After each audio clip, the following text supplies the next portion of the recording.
Welcome to this show today of Hope, Healing, and Mercy. My name is Dr. Brian Thatcher, and you can continue to see this show and other shows at drdrbrianthatcher.com. With me today is a very special guest, someone who has walked a walk and has turned what seemingly was a horrific, terrible event. And God has shown her the way, the light, and I think you'll find this show fascinating. It's a great example of how walking the Christian walk is not always easy. And God will bless us 1,000-fold if we just listen to him. Jennifer Christie is married, has children, and several years ago was brutally raped while on a trip.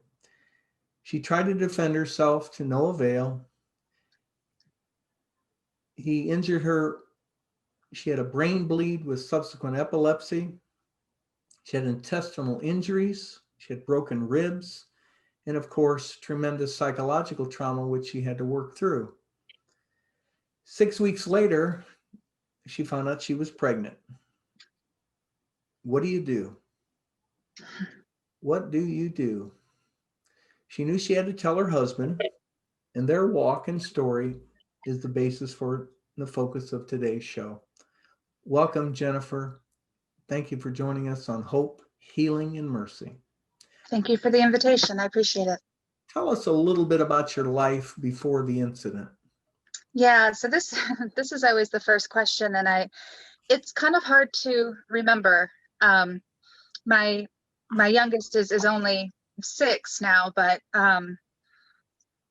trying to remember life before that incident in January 2014 that has so strongly defined, the past almost 7 years now, which is hard to believe.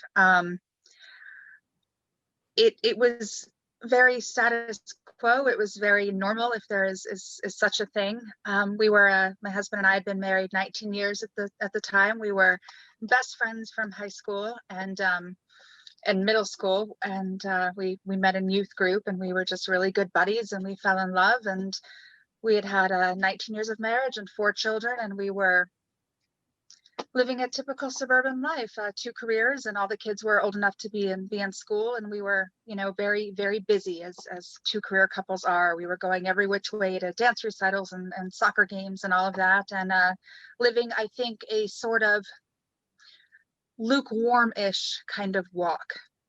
Looking back now, it didn't seem that way to me. We went to church a lot, but I think, at least for me, in a lot of ways, I was lukewarm-ish.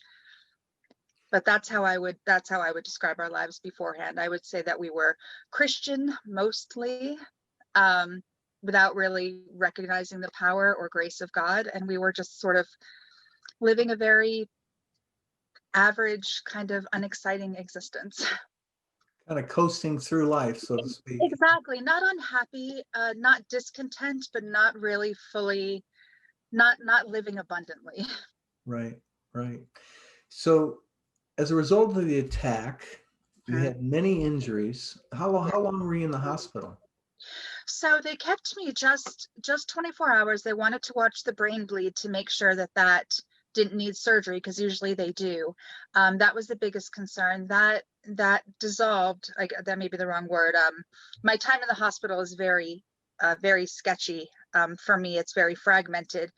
Every time I tell this part of the story, Jeff is usually with me to correct things that I put out of order, because I'll remember something and it's very hazy, because I did have a brain injury. So I was there just over 24 hours, long enough for them to know that I didn't need surgery. And then I was pretty much sent on my way. They don't do a lot for broken ribs. I had taped up broken fingers and very banged up face, and a lot of internal damage, like you said, that they didn't recognize the scope of, and wouldn't for several months. And you come home from the hospital after something like that, and like you said, it's sort of now what? Now who are we? Now how do we navigate this new world that we don't recognize? What do we do with all this anger? What do we do with all this grief? And it was so palpable and so strong, and we were really at a loss. We told my children I was in a car accident. We didn't know what to do. And looking back on this time, when we talk about it, we say it's so easy to see now how we were looking to each other really for cues. We weren't so much looking up. And that was our biggest mistake. You know, we talked a lot about praying for each other. We didn't pray together. And I see that as really our biggest failing. Now, you've got all these injuries. Of course, you've got the psychological working on you. And then 6 weeks later, was this a follow-up visit? You went and they did an ultrasound? Well, so this was interesting. I had been scheduled to interpret on a cruise 6 weeks later, and this has brought a lot of criticism my way, that I was always, going off on, and I wasn't. This was something that was pretty rare for me, and I didn't back out of this job. I didn't call the agency and tell them something horrible happened, I can't go. And as we neared that 5-6 week mark, I began to look physically okay. I was feeling okay physically. I was not doing okay emotionally. And I remember Jeff saying, maybe you should go. Like, we need to get back to normal life. He's taken enough from us. You love interpreting. This was something you've been looking forward to. Maybe you should go. Get out of your head. You're not okay here. You're jumping at shadows. You're not leaving the bedroom. You're not eating. You're not sleeping. So I went to interpret. I'm a sign language interpreter. I'm sorry, I don't think we mentioned that part. I went to interpret this big group of deaf people, several other interpreters, on this 10-day excursion, this cruise. And on day 2, I get very, very sick. And they assume it's dysentery and they quarantine me, which is what they do when you get sick on cruises. And after 24 hours of antibiotics, I wasn't getting better. And one of the nurses, one of the younger nurses or doctors, I don't remember, comes into me and she says, we need to give you something stronger because you're not healing up. Is there any chance you could be pregnant? And I immediately start to say, no, there's not. My youngest is 8 and I had a very, very bad 4th pregnancy. My husband had a vasectomy, and no, pregnancy has not been on the table for quite a long time. And somehow the world sort of slows down and I just know. And I say, I was raped about 6 weeks ago. You might want to test me. And she does. And it's positive. And I remember holding that test and kind of rocking back and forth and saying, like you said, what am I going to do? And it wasn't, am I going to be able to love the baby? Am I going to keep the baby? It wasn't even that solidified a thought. It was just, what am I going to tell people? How do I tell my husband? How do I tell my in-laws, my parents? I'm going to have a talk with my children now. And because most people remember that Jeff had been fixed. This was not, it wasn't something that I wanted to deal with ever. I never wanted to talk about the rape ever again. And this was forcing it to be something that I had to face. And the doctor was like, look, you've not been well. You've been in pain and you've had problems. We need to make an emergency stop now. Tomorrow is a day at port. We're going to be in Colombia, and we're going to take you to get an ultrasound. And so life is pretty much unrecognizable at this point. I'm in a foreign country. I don't speak the language. I'm not surrounded by anybody that I know. I'm 39 years old almost, and I'm pregnant again. And it's by a horrific stranger assault. And it was almost comical how ridiculous life was at this point, that nothing was as it should be. And I remember like sliding onto the table in this little, looked like a basement of this little hospital, and then pulling over this ultrasound again and just waiting for these feelings that the world tells you you're supposed to feel in this moment, waiting for the rage, waiting for the agony and all of these things to bubble up in me. And they turn on that ultrasound, and it's all black and white and wavy for a second, and then I see that little P, just that little P. And I have an interpreter, and he starts to talk, and I just kind of put my hand up, and because I know what that is. I've had 4 children. I know what that little P is. And for the first time since the attack, I'm staring at this ultrasound screen and I smile. And I have a very distinct thought of, okay, like I couldn't protect myself. I fought and I tried, but I couldn't. But that baby I can protect. This is something that I can do. And it changed everything for me at that moment. You know, in today's society, all we hear, well, we hear frequently about it's a woman's choice, it's a woman's body. And you relied, you know, I think you'd mentioned earlier in a video I'd watched about you knew you needed to talk to your husband. Yeah. And he was a strong support system, wasn't he? Yes. That's my favorite part of the story. So I go back to the ship and I called Jeff, and we had been emailing back and forth. He knew I was sick, but this was not an email conversation. And they let me go use the the staff headquarters or whatever. And I call him and I just say, are you sitting down? Which is, not a great way to begin a conversation, but straight to the point. I said, I'm pregnant. And there was a second, like just a breath of silence. And then he says, okay. And I said, okay, what? Like it's not a complete answer there. Okay, what are you thinking? And he just said, sweetheart, this is a gift.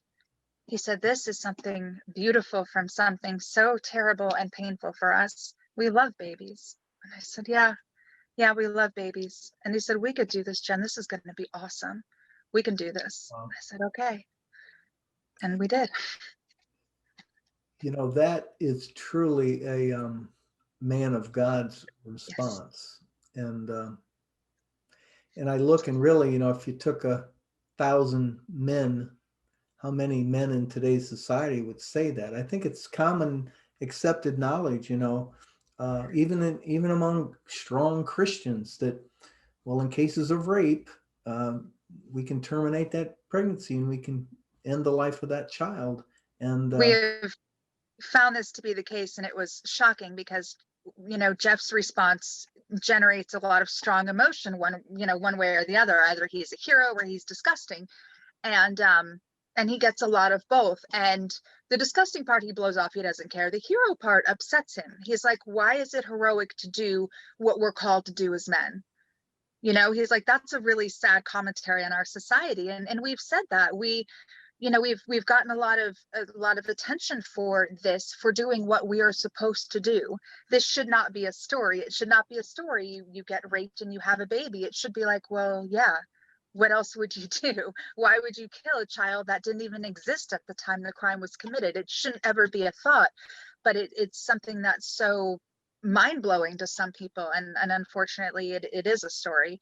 But Jeff's response, that did not at all surprise me.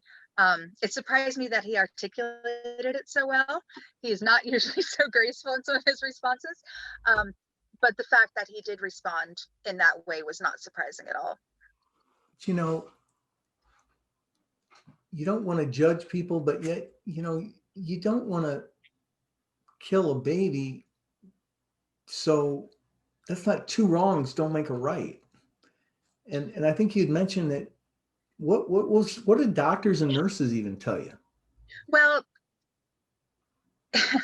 it's not unusual. I've spoken to a lot of mothers from rape, because when my story came out and I started saying, I had a lot of people telling me, okay, when do you want to schedule the termination? This is not what you want. They just assume that you're going to abort. They really encourage abortion, and people are like, that's not true. Doctors don't do that. And I've had other rape survivors come on to my story wherever it's being told and say, no, I was raped and gotten pregnant, and that's exactly what you're told. It's the real push. And when I was on the ship, I had another week there, and I had every single doctor and nurse telling me, I don't think you're thinking clearly. This is not what you want. You'll never be able to move on. You'll always have this reminder. You'll never heal. You'll never, all of this. And that's a very strong, pervasive belief. And I don't think it's necessarily being pushed on women out of malice. I think that the majority of people who are saying it really do believe it. It doesn't make sense. It doesn't make sense that a woman who's just been brutalized and traumatized and experienced this violence, that undergoing a second act of violence and brutality is somehow going to equal healing. That math doesn't make sense. It doesn't add up. But somehow we as a society has sort of bought into that. You think they think that by terminating that pregnancy, getting rid of that baby, that's going to help you forget it and make it easier in healing. But Which is ludicrous. I mean, when you really come down to it, what they're really saying is, if you abort, then you'll be able to forget what happened to you, which is ridiculous. I mean, we know that's not possible.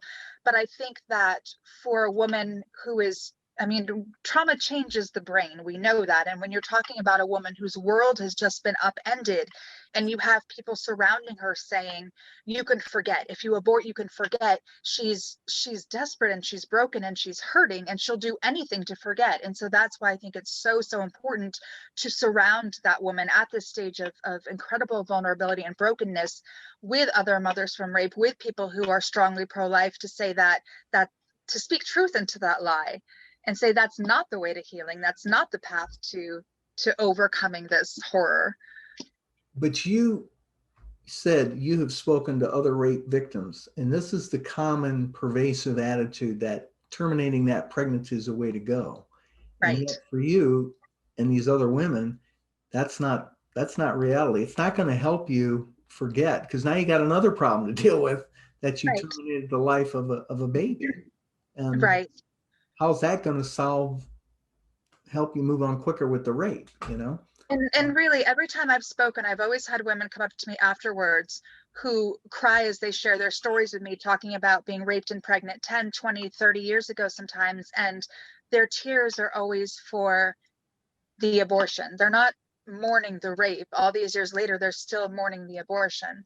And it's just tragic how we lie to these women, and how so many of us believe it. And I think that before I became a statistic, before this was me, before January of 2014, I was one of those, oh, I'm absolutely pro-life, but, if a woman should get raped, I understand not being able to do that. That would be really traumatic. Not really thinking, because when I talk to pro-lifers a lot, they're like, well, except in cases of rape. I'm like, okay, why?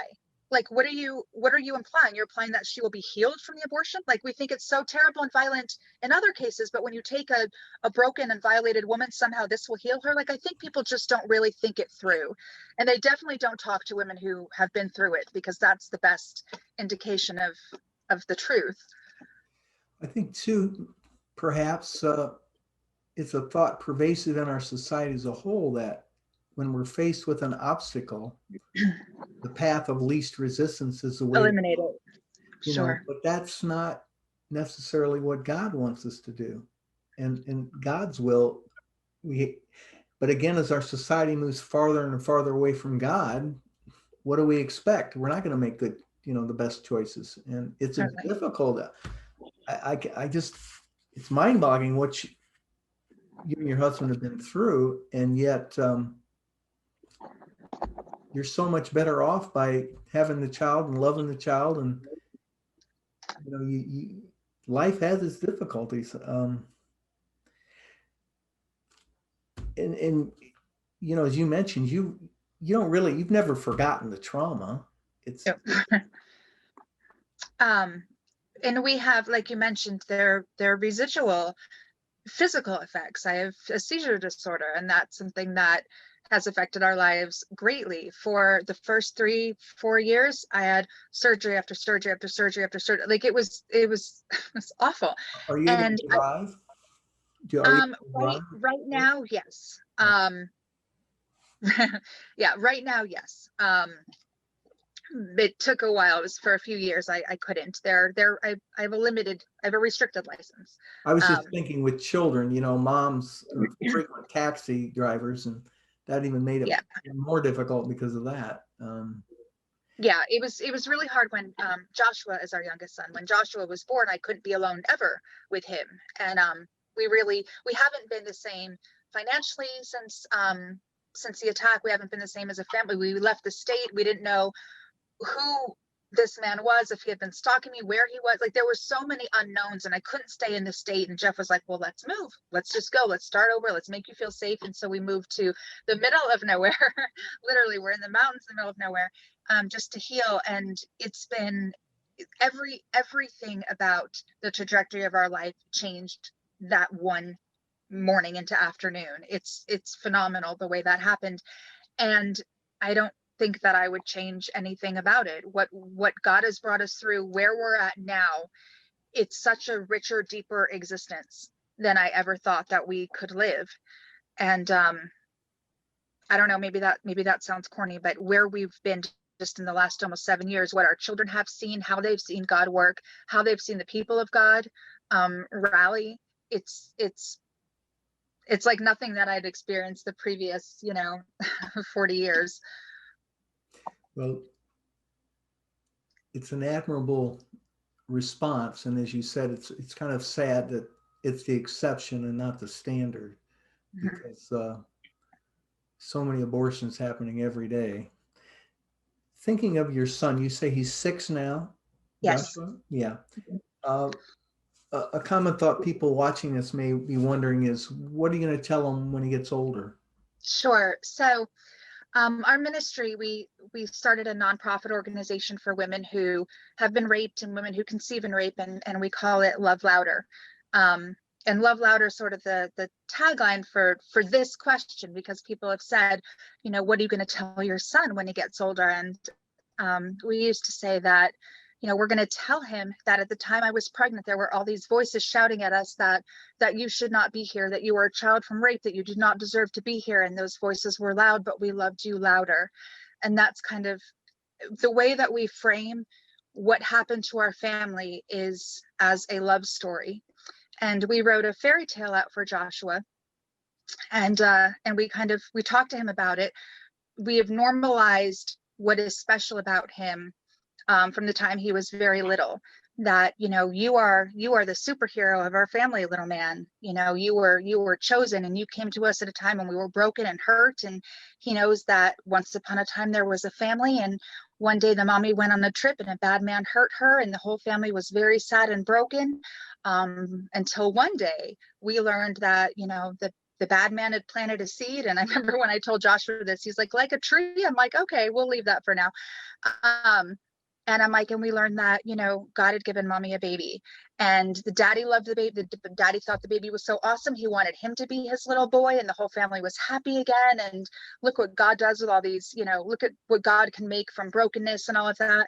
And Joshua loves that we made it into a video fairy tale. It's on our page, and he watches it every night, and he, cheers when he shows up. And I'm not naive enough to assume that it's always going to be, unicorns and roses, but he knows enough. He knows that he came somewhere else, from somewhere else, and he knows that he was chosen, and he knows that he's the hero of our story, and he gave his family back our happy when it was gone. And so that's what he knows. And I talk to a lot of mothers from rape who write me. I don't know, I don't want my child to find out. I don't want to. They're going to find out.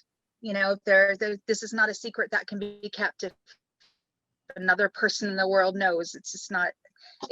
And to hide it is to perpetuate the idea that there is something shameful about the child, about you.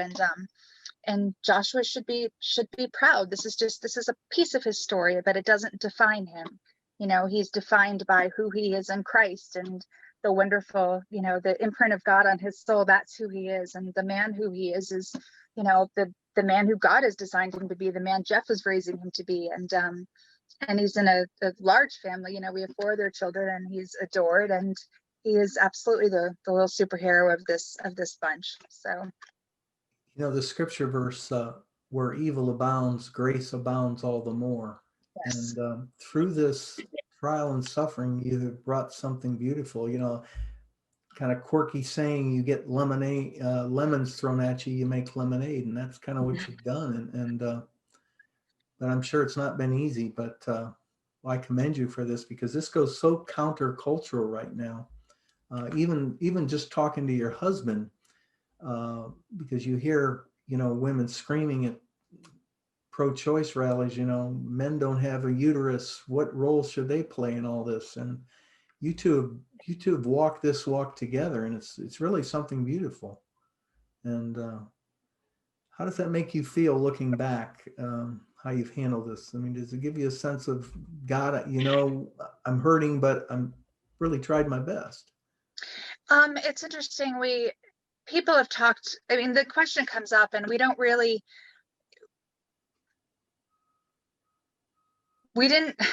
you get to that point where there's nothing else you can do but trust God. We had everything was taken from us. I was put on bed rest. I was the primary breadwinner. We lost our house, we lost our cars, we moved in with my in-laws. I was really sick. I have the seizure disorder. I can't be. So I mean, there was so much happened. And it was like we didn't have anything. Like, we had each other, we had God. And suddenly that had to be enough. And go figure, it was. And so when people talk about, this path we've walked and stuff, and it wasn't, we didn't really think about it. We were just sort of trying to get through it. And then when our story went mega crazy viral a few years back, when we just said, we'd share it with a small group, and then everyone picked it up, and it got like 1 million shares to Facebook, and this was not what we had expected. And people were saying horrible things about us, which Jeff didn't care at all. I was devastated. But basically, when we were approached about public speaking, about going on different platforms and testifying to pro-life laws and things like that, our prayer was just basically, okay, God, well, this is not what we entered. This is not what we wanted. This is up to you. Like, if you open doors, we'll walk through them. And that's what we've been doing since. And I just got a book deal, and Jeff and I are speaking all over the world, and it's just it's to the glory of God, because we could not have gotten through it otherwise. And what we have is an absolute story of redemption and grace and beauty, and that's what we tell, and that's what we have. And I wouldn't change a thing. You'd mentioned before all this that you were lukewarm. I think many of us are, really, Yeah. until events like this, or we have an awakening or conversion in our hearts. Yeah. What would you like to tell people? What would you like to tell society about the beauty of life and the sanctity of life? See, what's funny is I wouldn't have thought that I was lukewarm back then. I would have thought I was pretty passionate for God, until I had to absolutely live completely for Him and depend completely on Him. And I would say that we put Him in a box. So, we limit God so much. We try to understand Him based upon what we would do or the way we would think, and that's so limiting, and that's so wrong. Life is, just because something happens every day, like birth, life doesn't make it less of a miracle. And when you pray a prayer like, okay, God, my life is yours, and use me how you want, it's scary, because He does. And you never know where He's going to take you, but it's so exciting, and it's so scary and exhilarating to see what He can do with what Jeff and I say, using the foolish of the world to confound the wise, because that would definitely be us. The foolish of the world would be us. But if he could use us, He could use absolutely anybody. So I don't know if that really answered your question. But it really is the average person in the world that it's not the movie stars, it's not the rich and famous, it's the average person in the world that just does God's will and tries to live and lead a good life. I think they're the ones kind of holding us up right now, because the world is lost, the world is hurting, the world is searching for truth and love for all the wrong places. So And true. I think just being an example is so refreshing to me. You mentioned your website. Could you give us that website again, and how can people reach you? Sure. So there are two, there's a website for me as a speaker and an author, and there's a website for my organization, which helps women in crisis. So jenniferchristie.org is to get in touch with me. And my Facebook page is Jeff and Jennifer Christie. And then our organization, which we have a 24-hour hotline. That's all, that information is there. It's lovelouder.com. Love And that's Louder. lovelouder.com. And we have a Facebook page for that too. And that's women in crisis, women who have been raped, whether or not you're pregnant. You just need someone to talk to, you need resources, anything. 24 hours a day, we're here for you. And you know what's interesting? We look at things right in the now, but we don't know. Obviously, we can't see years ahead. And it'll be interesting just to see Joshua has received so much love and acceptance, and God will use him in a powerful way. Years ago, I remember someone asked Mother Teresa why there was no cure for AIDS. This was early on. And she said, well, God sent the healers many times, but you keep aborting them. And you think about that, it's pretty profound. And Yeah. we just don't know what God has in plan for Joshua. And I'm sure it's something beautiful. So, Jennifer, I want to thank you for joining us today on Hope, Healing, and Mercy. It's a Thank beautiful you. pro-life message, and keep up the good work. People can go to your website at lovelouder.com, Mhm. and she'd be a tremendous speaker for conferences. Have you figured out the name of your book yet, or are we too early for that type of thing? Well, I've got a working title, but it may change, so I'm going to keep it Keep to it. myself for now. I'm sure it'll be a tremendous read. And Thank you. as a fellow Christian, I say thank you for walking the walk and joining us today. And may God continue to bless you, your children, your husband, and we'll be watching with interest as Joshua gets a little older and So see, will we?